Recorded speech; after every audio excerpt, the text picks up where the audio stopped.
নমস্কার বন্ধুরা, ডলি রন্ধনশালায় সবাইকে স্বাগত। আর আজকে যে যেখান থেকে ভিডিওটা দেখছো আশা করি সবাই ভালো আছো।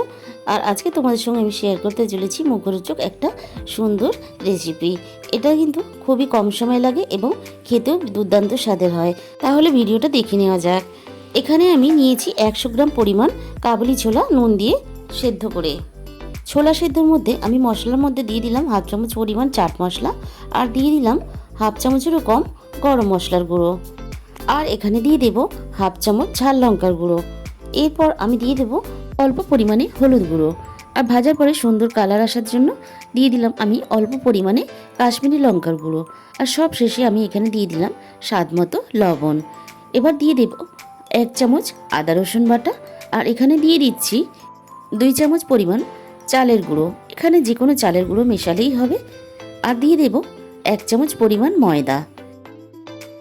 প্রথমে আমি সমস্ত শুকনো উপকরণগুলো একসাথে খুব ভালোভাবে মেখে নেব। আমার খুব ভালোভাবে মেখে নেওয়ার পরে দেখো এইভাবে 1 চামচের মতো জল আমি এর মধ্যে ছিটিয়ে দিলাম। এবার জল দেওয়ার পরে এইভাবে খুব সুন্দর করে আমি মেখে নেব। অল্প পরিমাণ জল দিলে তাহলে সমস্ত মশলার বাইন্ডিংটা খুব ভালোভাবে হয়ে যাবে। এদিকে আমি কড়াই বসিয়ে দিয়েছি। কড়াইয়ের মধ্যে অল্প অল্প করে এবার মেখে রাখা কড়াইগুলো ছেড়ে দিচ্ছি। এই কাবুলি ছোলার পকোড়াগুলো ভাজার সময় গ্যাসের আঁচটা মিডিয়ামে রাখতে হবে। একেবারে লোতে দিলে তাহলে যেহেতু চাল গুঁড়ো দেওয়া আছে অনেকটা পরিমাণ তেল এখানে শুষে নেবে, আর খুব হাইতে দিলে তাহলে কড়াইগুলো খুব শক্ত হয়ে ভাজা হয়ে যাবে। এবার আমি তুলে নিলাম।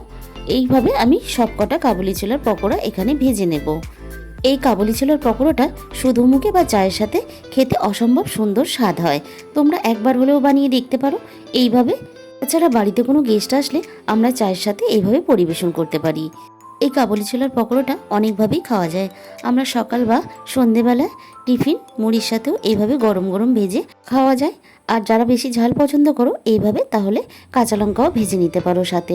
আজকের ভিডিওটা কেমন লাগলো কমেন্টের মাধ্যমে জানিও।